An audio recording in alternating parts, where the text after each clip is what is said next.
Selamat pagi, Pak Tegar. Sekarang kami dari kelompok satu akan menjelaskan mengenai presentasi yang sudah kami buat. Oke. Sebelumnya perkenalkan kami dari kelompok satu yang beranggotakan saya sendiri Franciscus Wijaya, ada pertemanan saya Yeni, ada Maria Angel, dan ada Dido, dan ada Bima. Oke, ITI Tracing merupakan recording company yang berasal dari Amerika Serikat. ITI Tracing sendiri didirikan oleh Miyashiro yang sebelumnya bekerja di berbagai label industri perekaman di Amerika. Setelah Miyashiro keluar dari perekaman label, lalu Miyashiro mendirikan sebuah perusahaan yang dipresentasikan kepada The Voice yang akhirnya menjadi investor pertama dari ATI Tracing. The Voice menjadi investor pertama setelah mendengar tagline dari ATI Tracing yaitu Voice for Asian Culture.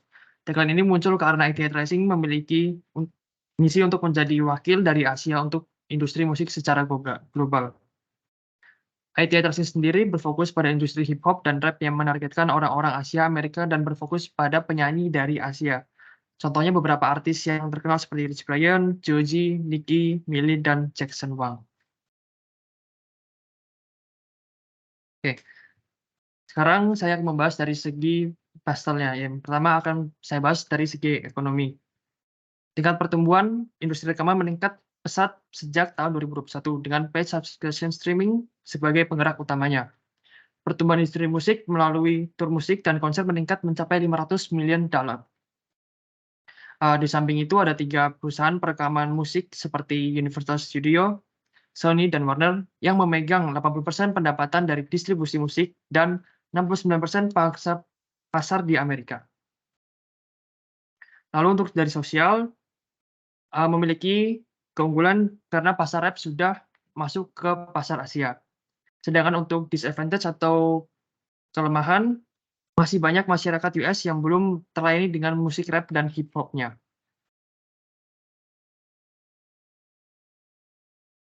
Selanjutnya ada dari sisi teknologi. Yang pertama itu meningkatnya teknologi yang semakin canggih dan dengan adanya platform streaming dalam industri musik, terutama streaming telah menjadi penggerak utama pertumbuhan. Yang kedua ada maraknya penggunaan platform digital dan jejaring sosial online membuat musik lebih mudah diakses oleh penggemarnya. Yang ketiga, munculnya digital service providers atau DPS seperti Spotify dan Apple Music untuk mempercepat distribusi musik dari para artis dan record labels. Kemudian ada dari sisi legal, ekosistem pasar perekaman yang terus meningkat pada tahun 2018 membuat Spotify menawarkan perjanjian distribusi dengan para artis sehingga bisa menjadikan kesempatan untuk menambahkan profit.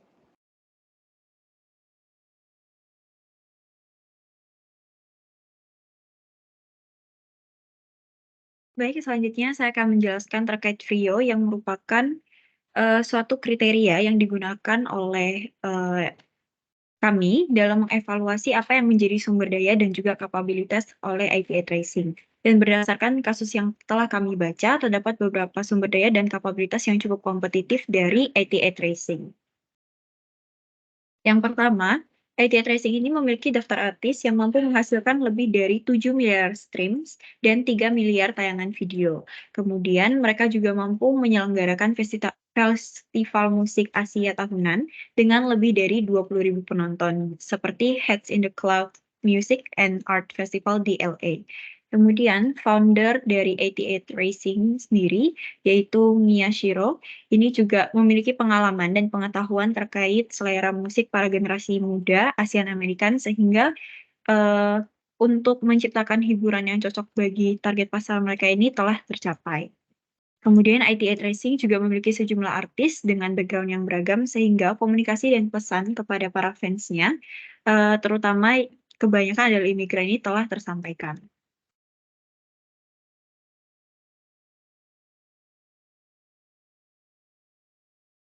Selanjutnya, ITI Tracing ini juga berfokus pada brand-nya sendiri, sehingga mereka mampu memiliki jumlah pengikut yang jauh lebih banyak dibandingkan artis-artis mereka sendiri, khususnya di YouTube dengan kurang lebih 6,2 juta subscriber, dan hal ini tentu membantu mereka dalam menekan biaya promosi yang cukup besar.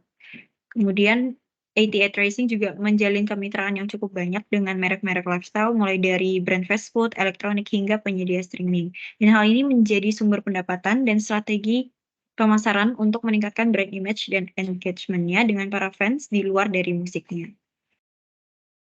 Kemudian kami juga menemukan bahwa brand image 88 Racing ini sebagai Asian Cool telah selaras dengan pemahaman tentang hip hop anak muda Amerika.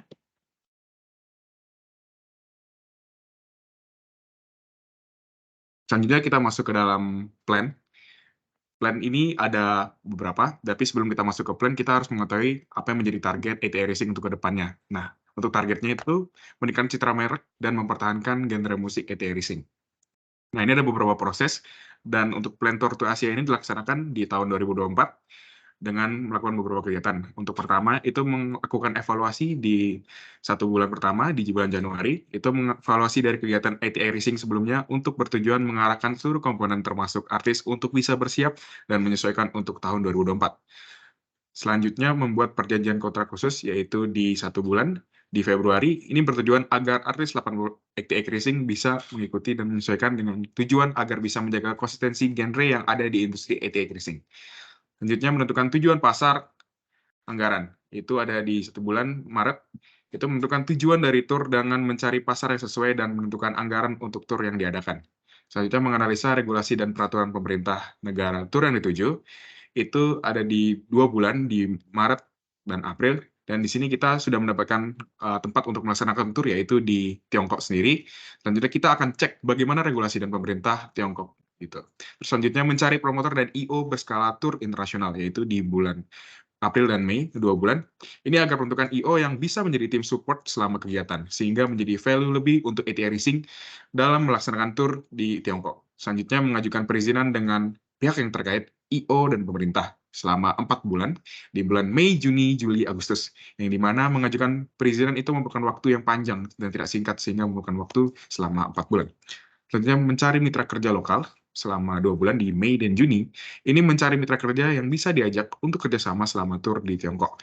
Kita mencari mitra kerja lokal yang memiliki potensi karena mitra kerja 88 Racing sebelumnya tidak bisa dibawa ke tur Tiongkok 88 Racing. Nah, selanjutnya mencari sponsor selama 2 bulan di bulan Mei dan Juni. Itu mencari sponsor yang bisa untuk kerjasama dan mendukung operasional 88 Racing selama tur di Tiongkok. Selanjutnya memahami kultur lokal selama 2 bulan, yaitu di bulan Mei dan Juni.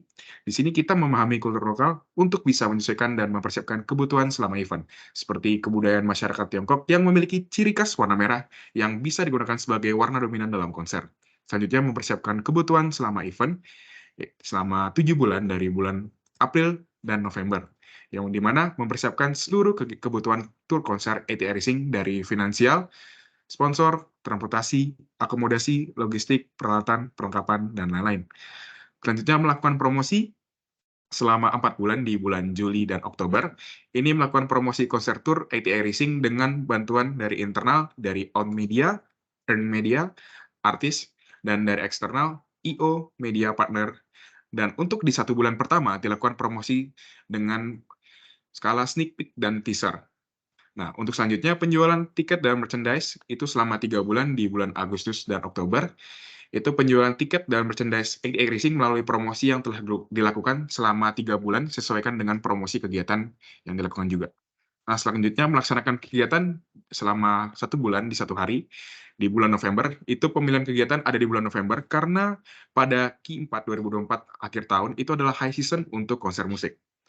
Selanjutnya evaluasi kegiatan selama 1 bulan di bulan Desember, evaluasi kegiatan yang telah dilakukan dari Q1 sampai Q4 di masa Tour to Asia. Nah, dengan melaksanakan kegiatan Tour to Asia ini, 88 Racing bisa meningkatkan citra merek dan mempertahankan genre musik yang mereka buat, dan juga mempertahankan dan meningkatkan citra di pasar Asia.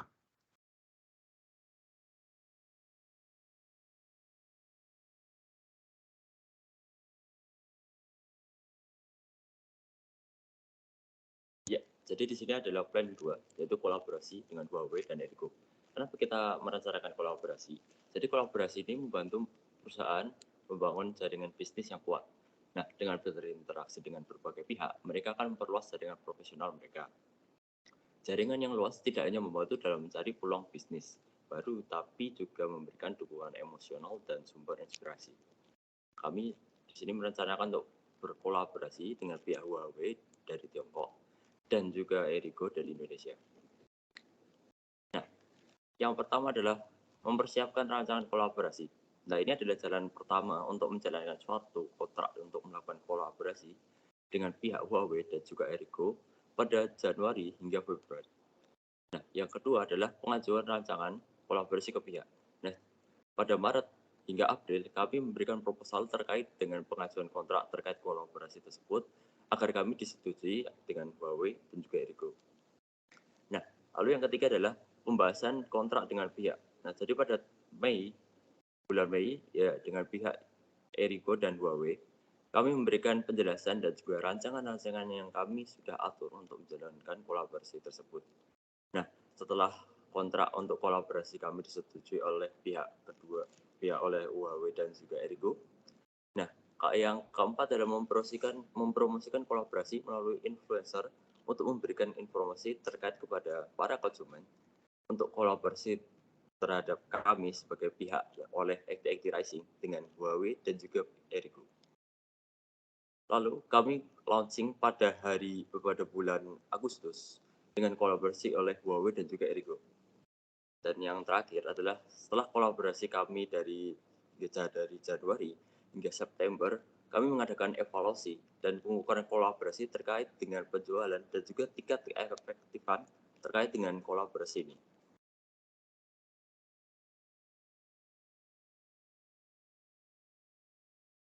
Selanjutnya ada summary.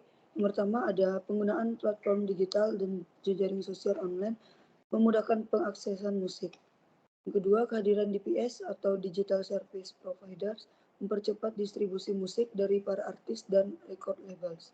Yang terakhir ada dari aktivitas penjualan dalam menggunakan platform online atau digital dengan konsumen sangat memudahkan kita dalam berbisnis.